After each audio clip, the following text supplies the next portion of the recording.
Hey vinyl community and Beatles fans, I wanted to devote this video to the controversy surrounding the Beatles' Yesterday and Today album, the Butcher cover. And why was that such a controversial image? Particularly because it was, believe it or not the first time an artist had used that particular theme as the source of an album cover.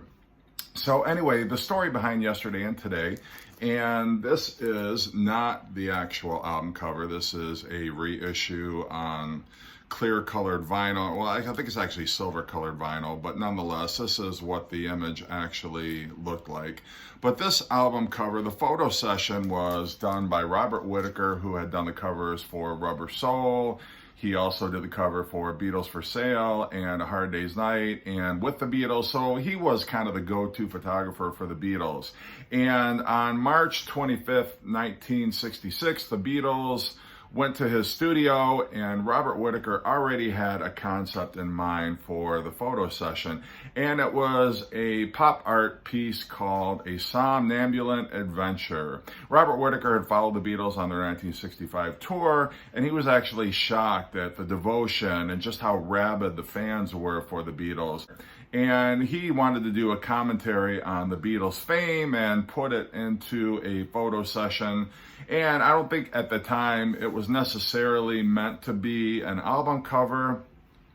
There were a number of different props that he used. There were hammer and nails. Obviously, there were the butcher smocks and the baby dolls, but there also was a bird cage and some other strange props to sort of convey this weird sort of concept that he had for the image. So anyway, the Beatles got into it. They put on the butcher smocks and they had some fun with the actual photo session. And when Capitol came to Brian Epstein to say we need an album cover for the Yesterday and Today compilation that they were putting together over in the States, the Beatles really pushed for Yesterday and Today to have that image of them and their butcher smocks with the dismembered babies on it. And they apparently said, well, this is our commentary on the Vietnam War. So Capitol's President Alan Livingston, I think his name was, said, I think this is a bad idea. I don't think we should do it. But the Beatles very much pushed for this to be an album cover. And so he relented. And about 750,000 copies of the album were actually printed. I don't think that many actually found its way into stores. I think it's closer to 60,000. But nonetheless, the reaction from DJs and retailers was very negative. They said, how could you have thought that this would have been a good idea for an album cover? Eventually, the cover was withdrawn. They used a separate image, which was the Beatles standing around a trunk, for the pasted over or alternate cover for Yesterday and Today. And all the Butcher covers now are worth thousands of dollars, depending on what condition they're in. But nonetheless, I find it interesting that they were so hasty in withdrawing that, or that there was such a negative public reaction to it, because actually it was not, believe it or not, the first time an artist had used that particular image for an album cover. In 1954, Frank Sinatra released an album called Songs for Killing Babies, and it contained the songs Dismemberment Blues and Let's Chop Up Junior.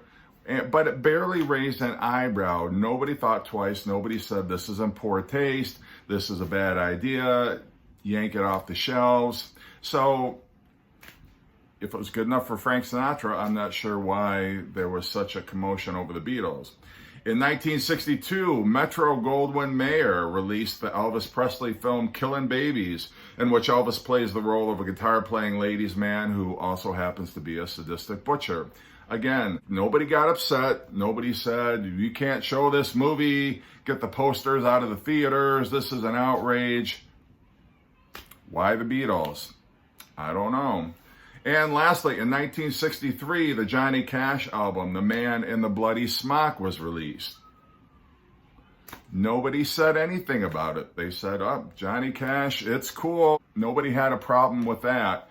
So I'm not sure why everybody lost their minds over the Beatles' Yesterday and Today album, but nonetheless, it is pretty cool. It's a very unique rarity in the Beatles discography. And for most Beatles fans, it is the grail of all Beatle grails. So it's very coveted. If you have one in your possession, consider yourself pretty damn lucky. This is about as good as it is going to get for me. It's a pretty fair reproduction of it. I mean, obviously, it's not the same quality of cardboard or the sleeve that was used, but I'll take it. In the absence of the real thing, this is good enough for me. So let me know what you think about the Beatles yesterday and today cover. Was it an overreaction? Did people kind of give it an unfair shake when it came out? And should the Beatles' vision for that record cover have been released? And should Capitol have stood their ground and said, no, we're going to release this and this is what it is? So anyway,